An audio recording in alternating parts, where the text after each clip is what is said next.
Hi guys, welcome to my YouTube channel. तो आज हम इसमें बनाने जा रहे हैं, अगर आपने इस वाले वीडियो ये वाला जो स्केच आउटफिट का जो वीडियो है आपने देखा होगा 3 पीस वाला, तो आज हम इसमें प्लाजो की कटिंग एंड स्टिचिंग बताने वाले हैं। अगर आपने इसकी श्रग की कटिंग स्टिचिंग का वीडियो नहीं देखा है तो वो ऑलरेडी अपलोड है और स्केच आउटफिट वाला वीडियो भी अपलोड है, तो दोनों के लिंक आपको डिस्क्रिप्शन में मिल जाएगी, तो वहां जाके आप चेक कर लेना। इसमें हम प्लाजो बनाने वाले हैं इस वाले फैब्रिक से, और ये जो नेट का फैब्रिक है जिसमें हमने इसका ब्लाउज बनाया था वो बनाएंगे। तो ये देखिए, ये हमारे पास नेट मैंने आधा मीटर लिया है क्योंकि हमने नॉर्मल ब्लाउज में यूज करना था, इसलिए आधा मीटर लिया है। स्लीवलेस ब्लाउज है, रहेगा एकदम स्ट्रिप वाला। और ये अस्तर लिया है हमने साटन का 1 मीटर का, मतलब आधा मीटर उन्होंने काट के नहीं था, तो मैंने 1 मीटर पूरा अस्तर लिया हुआ है। और ये आई थिंक ये वाला जो प्लाजो के लिए जो मैंने कपड़ा लिया है वो रियोन का ही है, सेम जैसा हमारा श्रग का है। तो ये फैब्रिक में मैंने अस्तर नहीं लगाया क्योंकि ऑलरेडी ये फैब्रिक मोटा भी था और ये ट्रांसपेरेंट था नहीं, तो फिर मैंने इसमें अस्तर नहीं लगाई। आई थिंक ये वाला जो फैब्रिक है 3.5 से थोड़ा सा ज्यादा है ये वाला फैब्रिक अभी। और अभी हम इसमें कटिंग स्टिचिंग स्टार्ट करते हैं, तो आप दोनों वीडियो देख लेना, श्रग वाला भी और हमारा स्केच आउटफिट वाला भी। तो चलिए वीडियो को स्टार्ट करते हैं हम।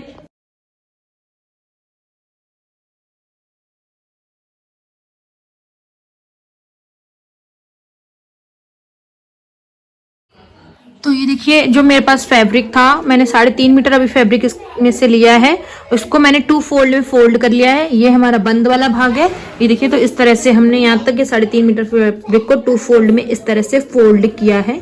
यहाँ से इस तरह से बिछा के रखा है, आप देख सकते हैं। इस तरह से फोल्ड करने के बाद अब हमें इसको ट्राइंगल में इसको बिछाना है। किस तरह से, जैसे हम half umbrella circle lehenga cut करते हैं ना, जिसका अस्तर कट करते हैं, सेम उसी तरीके से बिछाना है। किस तरह से, इस तरह से। ये हमारा बंद वाला भाग है, उस कोने को हमें उठाना है। मैं आपको बताती जा रही हूँ, और भी मैंने वीडियो में बताया, बट मैं फिर भी आपको इसमें अच्छे से बताती जा रही हूँ। इस तरह से, इस तरह से आपको उठाना है और इस तरह से इसको यहाँ पे लाना है। ये देखिए, तो ये देखिए इस तरह से हमने यहाँ पे ट्रायंगल इस तरह से जमा लिया है। देखिए, जिस तरह से हम अस्तर कट करते हैं ना लहंगे वगैरह का, सेम उसी तरीके से हाफ अम्ब्रेला सर्कल ये हमने जमा लिया। ये देखिए, ये यहाँ से इस तरह से है। ये फैब्रिक एक जैसा है ना, तो आपको थोड़ा सा कम समझ में आ रहा होगा। अब आपको क्या करना है, इस कोने से हमें यहाँ पे निशान लगाना। अगर आप फिटिंग का बना रहे हैं तो आप कमर का निशान लगाएं। अगर आप जैसे आपको इलास्टिक लगानी तो थोड़ा सा आपको हिप्स का निशान लगाना है। तो मैं इसमें हिप्स का निशान लगाऊंगी क्योंकि आगे हम कैनवास पट्टी लगाएंगे, पीछे हम इलास्टिक लगाएंगे, और इसको हम प्लाजो बना रहे हैं अम्ब्रेला घेर वाला। तो क्या करना है, जैसे कि जो भी आपके अगर फिटिंग का बनाए तो यहाँ पे जो भी आपका कमर हो उसका 4th पार्ट करते हुए 1 इंच आपकी मार्जिन ले लेनी, 4th पार्ट करते हुए इस तरह से 4th पार्ट करना है आपको कमर का, और उसमें 1 इंच एक्स्ट्रा मार्जिन ले लेनी यहाँ पे इस तरह से राउंड में, ठीक है। तो वो आपका फिटिंग वाला प्रॉपर जो कमर रहती है ना पूरे, उसमें इलास्टिक नहीं लगेगी, ठीक है। तो वो आपकी प्रॉपर हुक लगा के फिटिंग की कमर बन जाएगी। लेकिन मैं यहाँ पे इलास्टिक लगाऊंगी तो जो भी मेरा हिप्स का साइज रहेगा उसका मैं 4th पार्ट करके 1.5 से 2 इंच की मार्जिन यहाँ पे लूजिंग छोड़ूंगी। तो जो भी, जैसे हिप्स अगर मैं 40 की बनाऊंगी तो 4th पार्ट हमारा 10 हो जाएगा, उसमें यहाँ पे 1.5 इंच एक्स्ट्रा लूंगी। तो ये मान लो यहाँ से इस तरह से 11 इंच पे गोलाई में आ जाएगा। तो पहले मैं निशान मार्क करती हूँ, फिर आपको दिखाती हूँ कि किस तरह से मैंने लगाया है।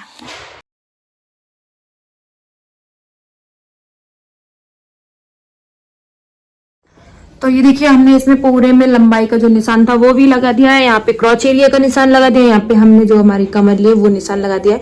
तो वो किस तरह से लिए वो भी मैं आपको डिटेल में बता देती हूँ कि मैंने किस तरह से लिया है।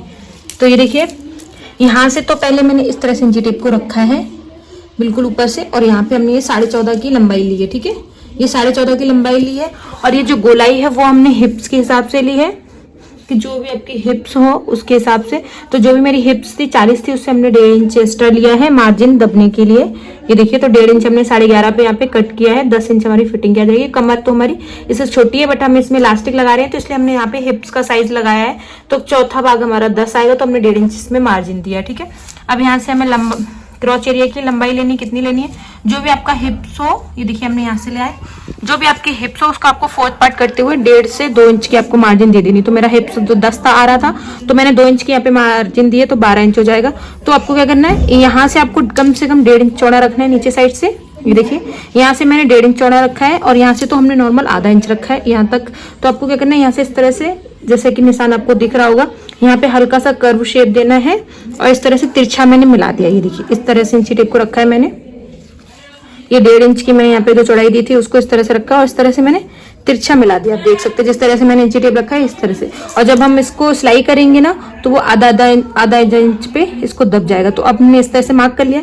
अब हमें यहाँ से जितनी चौड़ी आप इलास्टिक लगा रहे हैं या बेल्ट लगा रहे हो उसकी लेंथ माइनस करनी है। तो मैंने 1 इंच या 1.25 इंच के आसपास रखूंगी। तो मैंने अभी यहाँ पे 1 इंच रखा है। यहाँ पे बेल्ट की लेंथ माइनस करी है। और जो भी आपकी प्लाजो की लेंथ है। तो ये देखिए 1 इंच बेल्ट यहाँ पे माइनस करने के बाद जो भी आपकी प्लाजो की लेंथ है, जैसे मेरी 42 आ रही थी तो मैंने 1 इंच फोल्डिंग के लिए लिया है, 43 पे हमने यहाँ पे एक ये निशान लगा लिया है। ठीक है, तो अब आपको क्या करना है, इंची टेप को इस तरह से ऊपर रखना है। ठीक है, यहाँ पे जहाँ पे भी आपका 43 इंच आ रहा था वो मार्क करना है। तो हमारा 56.5 पे आ रहा है। ये देखिए फुल लंबाई हमारी पूरी इंची टेप को ऊपर रखने के बाद हमारी जो पूरी लंबाई है यहाँ पे 56.5 आ रही है। तो इस तरह से आपको क्या करना है, इंची टेप को यहाँ पे एक तरह से फिंगर रखना है और नीचे से इंची टेप को इस तरह से हटाते हुए 56.5 पे पूरे में राउंड में निशान लगा देना। मैंने यहाँ पे निशान लगा लिया है पूरे में। अब हमारे यहाँ पे जॉइंट आएगा, 2 हिस्से में हमारा जॉइंट आएगा। तो यहाँ पे एक सेंटर पे कट लगा लें इस वाले फैब्रिक में, जिससे आपको पता रहेगा कि आपका जॉइंट कहाँ आएगा। तो अब आपको क्या करना है, जो बचा हुआ फैब्रिक है उसको यहाँ से इस तरह से रखना है, इसके ऊपर डबल फोल्ड में क्योंकि 2 जॉइंट लगेंगे तो फोल्ड में रख के मैं उसका जॉइंट भी कट कर लेती हूँ। और ये जो हमने जिस तरह से कटिंग का निशान लगाया उस पर हम इसकी कटिंग कर लेते हैं। तो ये देखिए हमने यहाँ पे ना इसकी जो लंबाई थी वो काट ली है, वो आप देख सकते हैं यहाँ पे। और बाकी मैंने ये 2 फोल्ड में फैब्रिक को अलग से लिया है। ये हमारी फिटिंग की जो मैंने लंबाई लगाई थी उसकी कटिंग कर ली है। इसके ऊपर हमने 2 फोल्ड में फैब्रिक को रखा हुआ है और आधा इंच हमने ऊपर से रखा हुआ है दबाने के लिए। ये देखिए जहां तक हमारा जॉइंट आएगा वहां तक भी मैंने पूरा फैब्रिक फोल्ड करके इस तरह से रखा हुआ, आधा इंच एक्स्ट्रा ऊपर लेते हुए। अब यहाँ से हमें निशान लगा लेना है, जो भी आपकी लंबाई है उसकी फिटिंग की 56.5 पे लंबाई पे निशान लगा के इसकी भी हम कटिंग कर लेते हैं। तो ये देखिए हमने यहाँ पे ना इसकी कटिंग कर ली। अभी एक्स्ट्रा फैब्रिक लिया है, बाद में जब हम जॉइंट लगा देंगे तो बाद में नीचे का जो घेर है बराबर फोल्ड करके देख लेंगे कि कहीं फैब्रिक ज्यादा जा रहा है तो उसकी कटिंग हम बाद में स्टिचिंग के बाद करेंगे। तो अभी मैंने एक्स्ट्रा फैब्रिक ले लिया है यहाँ पे और ये जो बचा हुआ फैब्रिक है इसमें हमारी बेल्ट बन जाएगी। इस वाले को हम यहाँ से अलग कर देंगे और अब आपको क्या करना है, ये वाला जो बंद वाला हिस्सा है ना इसको भी यहाँ से कट करना है और ये जो निशान है इसकी आपको कटिंग बता देती हूँ कैसे करनी है। ये देखिए जैसे इस तरह से ये जो हमने निशान लगाया है क्रॉच एरिया का, यहाँ पे इस तरह से आपको कटिंग करनी है। ये देखिए इस तरह से यहाँ पे ये कट कर दिया है। अब हमें यहाँ पे इसकी गोलाई कटिंग कर लेनी है। इस तरह से ये कटिंग कर दिए। अब आपको क्या करना है, ये देखिए आप देख सकते हैं ये वाला हमारा बंद वाला भाग है ना, यहाँ से आपको इसको अलग कर लेना। तो ये हमारे 2 पार्ट हो जाएंगे। तो ये जॉइंट यहाँ पे लग जाएगा और ये बाद में हम इसको फोल्ड करेंगे। तो बाद में जब ये क्रॉच एरिया से लेंगे ना तो ये नीचे साइड आएगा, तो ये हम बाद में इसको स्टिच करेंगे। तो इसको पहले आपको अलग कर देना है। तो ये देखिए इसको हमने यहाँ से अलग कर दिया है और ये जो जॉइंट था यहाँ से बंद था वो भी मैंने अलग कर दिया। अब आपको क्या करना है, जैसे ये वाला पार्ट लेना है, इस वाले में हमारे यहाँ पे इस तरह से हमें पता है कि यहाँ पे हमारा जॉइंट लगेगा। ठीक है, तो अब आपको क्या करना है, जैसे कि एक ये वाला पार्ट लेना है जॉइंट वाला हिस्सा, आपको ये जो गोलाई वाला हिस्सा है वो नीचे साइड रखना है और इसको राइट साइड पे उसके ऊपर इस तरह से रखेंगे हम इसको। ये देखिए इस तरह से रखेंगे और इसको यहाँ से स्टिच कर लेंगे इस तरह से पहले एक स्टिच लगाएंगे पूरे में, इसके बाद हम ऊपर से इस तरह से करके एक फ्री सिलाई नीचे लगा देंगे। ये गोलाई वाला हिस्सा नीचे साइड आना चाहिए। ठीक है, तो पहले मैं इसमें जॉइंट अटैच करती हूँ, उसके बाद इसका क्रॉच एरिया स्टिच करती हूँ।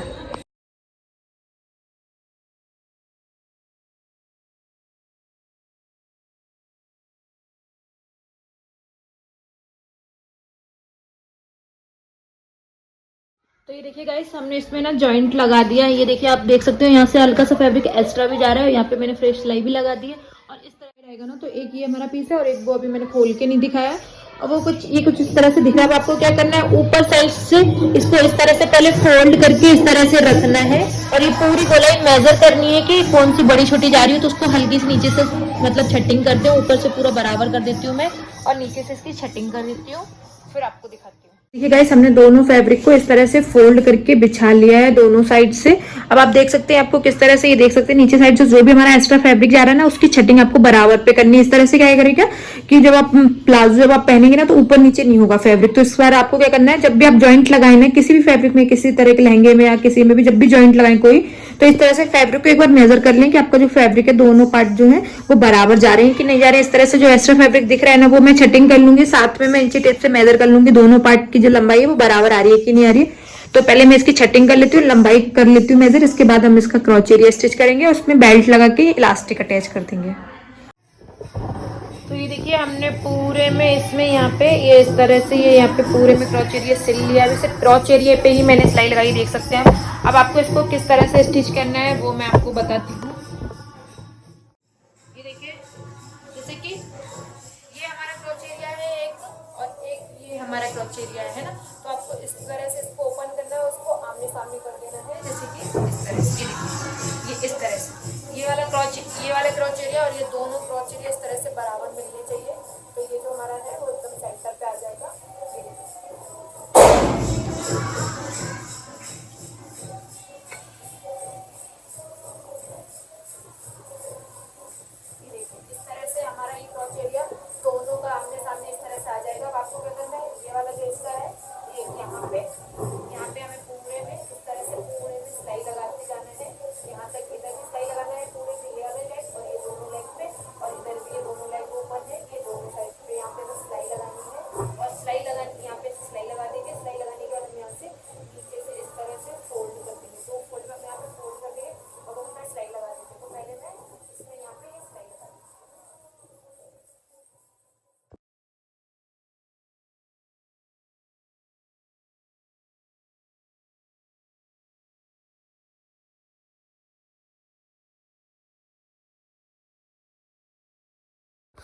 तो ये देखिए हमने इसको नीचे से फोल्ड कर लिया है, स्टिच भी कर लिया है। ओवरऑल हमारा जो प्लाजो है वो पूरा बन के रेडी हो चुका है। ये देखिए इस तरह से। अब हमने इसकी बेल्ट की कटिंग की है। इसकी जो चौड़ाई है वो मैंने 4.5 इंच रखी है, और इसकी जो इस तरह से जो लंबाई है वो किस तरह से, जितनी आपकी इसकी जो प्लाजो की इसकी जो कमर आ रही हो उसके अकॉर्डिंग आपको थोड़ा आधा इंच रखना है साइड से सिलाई लगाने के लिए फैब्रिक को। तो इस जितनी हमारी इसकी कमर आ रही थी उसके हिसाब से मैंने इस कपड़े को बेल्ट को काट लिया, थोड़ा एक्स्ट्रा काटा है, आधा इंच यहाँ पे हमारा सिलाई में चला जाएगा। और ये 4.5 इंच मैंने इसलिए काटी है क्योंकि 1.5 इंच तक की इस तरह से फोल्डिंग होगी हमारी, और यहाँ से आधा इंच ऊपर साइड से दबेगा इस तरह से, और आधा इंच हमारा नीचे दबने में जाएगा। तो 1.5 इंच तक की हमारी जो फिटिंग की जो बेल्ट है वो पूरी प्रॉपर रेडी हो जाएगी 1.5 इंच तक की। तो जितनी भी आपको चौड़ी बेल्ट चाहिए उससे 1 इंच एक्स्ट्रा लेना है नीचे दबने के लिए, ऊपर साइड से नीचे साइड से दोनों साइड से दबने के लिए जाएगा। तो आधा इंच एक्स्ट्रा फैब्रिक आपको लेना है। तो अब मैं क्या करूंगी, साइड से पहले उसको एक साइड से स्टिच करूंगी और पूरे कमर में इसको अटैच कर लेती हूँ और फिर आपको दिखाती हूँ। तो ये देखिए इसमें ना यहाँ पे मैंने इसमें पूरे में बेल्ट लगा दी है, ये कमर में ये वाली, ये देख सकते हैं आप इस तरह से ये मैंने बेल्ट यहाँ पे लगा दी। ऊपर साइड से मैंने इसको यहाँ से फोल्ड कर दिया है ना। अब आपको क्या करना है, इस बेल्ट को इस तरह से फोल्ड करना है। यहाँ पे देखिए जितनी हमारी चौड़ी इलास्टिक लगेगी उसके हिसाब से ये फोल्ड हो जाएगी। ये देखिए इस तरह से मैं यहाँ पे नीचे नीचे पूरे में सिलाई लगा दूंगी, और इतनी सी यहाँ पे इस वाली जगह पे यहाँ पे कैपिंग छोड़ दूंगी क्योंकि हम इलास्टिक इन यहाँ से करेंगे। तो उतनी जगह आपको छोड़ना है, बाकी पूरे में कमर पे सिलाई लगा लेंगे तो हमारी जो बेल्ट है बन के रेडी हो जाएगी। तो इस तरह से पहले मैंने इस तरह से सिंपल इतना दबाया है फैब्रिक को, ऊपर से फोल्ड किया है। ये हमारी बेल्ट है, ये देख सकते हैं आप इस तरह से दिख रही है बेल्ट, ये देखिए है ना।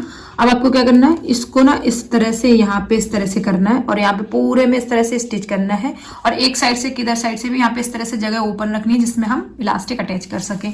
तो पहले मैं इसमें पूरी सिलाई लगा देती हूँ फिर आपको दिखाती हूँ।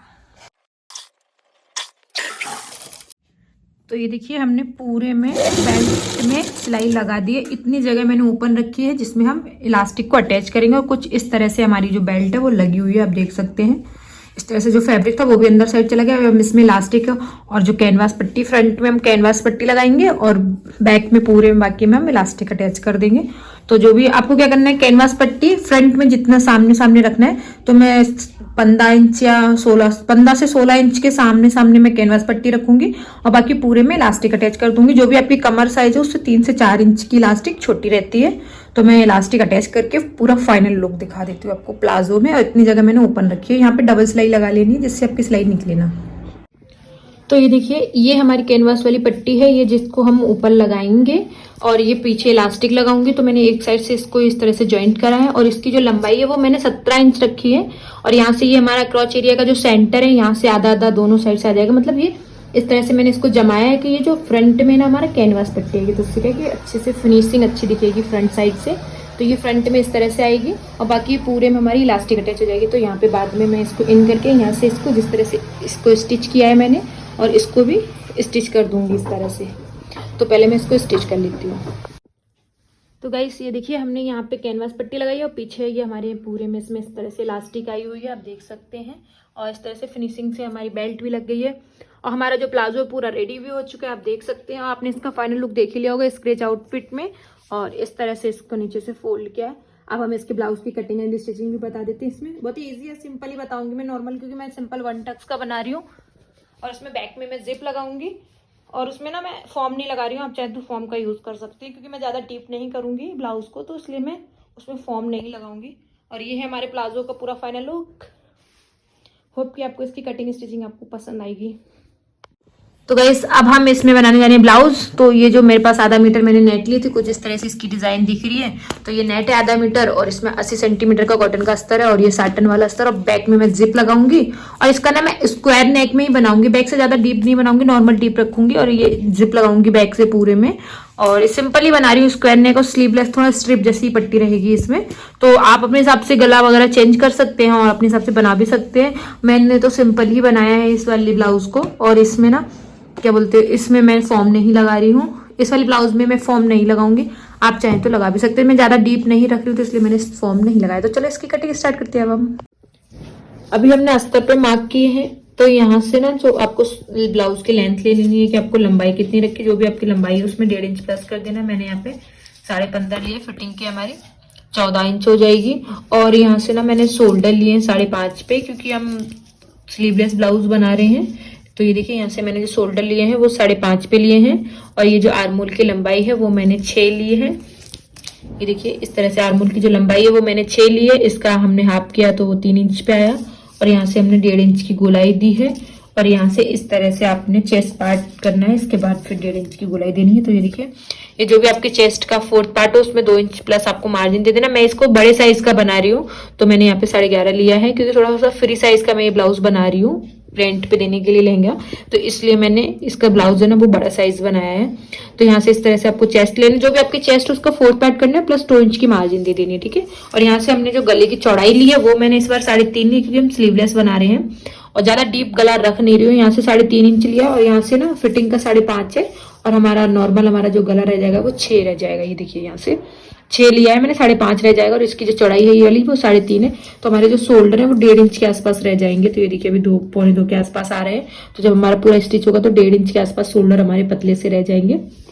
इसका गला मैंने ज्यादा डीप नहीं रखा है, नॉर्मली मैं बैक से भी इतना ही रखूंगी क्योंकि मेरे को ये ज्यादा डीप नहीं बनाना, नॉर्मल टॉप जैसा थोड़ा सा ब्लाउज बनाना है, हल्का सा लूज और टॉप जैसा। बैक में इस तरह से ये वाली जिप लग जाएगी और नॉर्मल आपको कमर पे भी क्या करना है, जो भी आपकी कमर उसका आपको 4th पार्ट करना है प्लस उसमें 2 इंच उसका 4th पार्ट करने के बाद 2 इंच की मार्जिन दे देनी। तो मैं ये 34 साइज की कमर बना रही हूँ तो इसमें 2 इंच की मैंने मार्जिन दे दी और यहाँ पे इस तरह से लाइन कर लेनी है और यहाँ से इस तरह से राउंड कर देना और जो हमने निशान लगाए हैं इस पे कटिंग करेंगे। इसके बाद फिर हम इस पे मैन फैब्रिक पे और अस्तर पे भी इसकी कटिंग कर देंगे।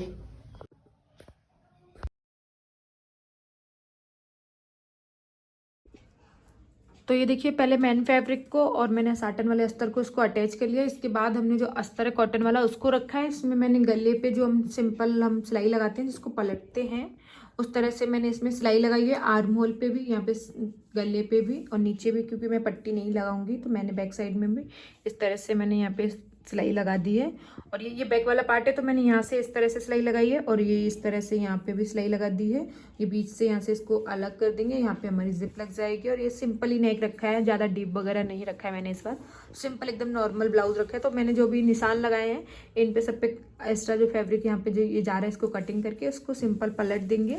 और ये जो फ्रंट वाला पार्ट है उसको भी मैंने इसी तरीके से सिलाई लगाई हुई है। ये देखिए इसमें नेक में लगाई है, इसको यहाँ पे सिलाई हमने लगाई नहीं है क्योंकि इसको बंद भाग में रखना है और जो हमारा बैक वाला पार्ट है उसको खुले वाले भाग में रखना है। तो इसलिए मैंने उसको वहाँ से सिलाई लगा दी है बैक से और यहाँ से ये सिंपल हमने आर्म होल से यहाँ पे इस तरह से इसमें भी नीचे हमने यहाँ पे सिलाई लगा दी है। तो अब इस पर जो कटिंग कर लेती हूँ फास्ट फॉरवर्ड में मैं आपको दिखा देती हूँ, फटाफट से इसको रेडी कर लेते हैं।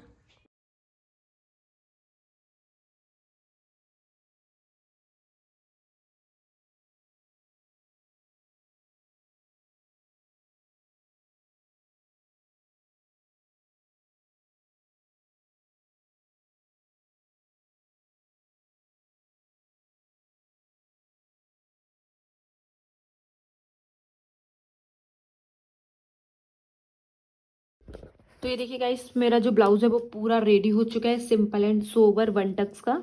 ये देखिए इसको सिंपली हमने इसमें पीछे जिप लगा ली और मैंने सिंपल इसमें इस तरह से फिटिंग लगा दी है। ये देखिए इस तरह से अंदर साइड से इस तरह से दिख रही है और हमारा जो ब्लाउज है वो भी रेडी हो चुका है, प्लाजो भी रेडी हो चुका है।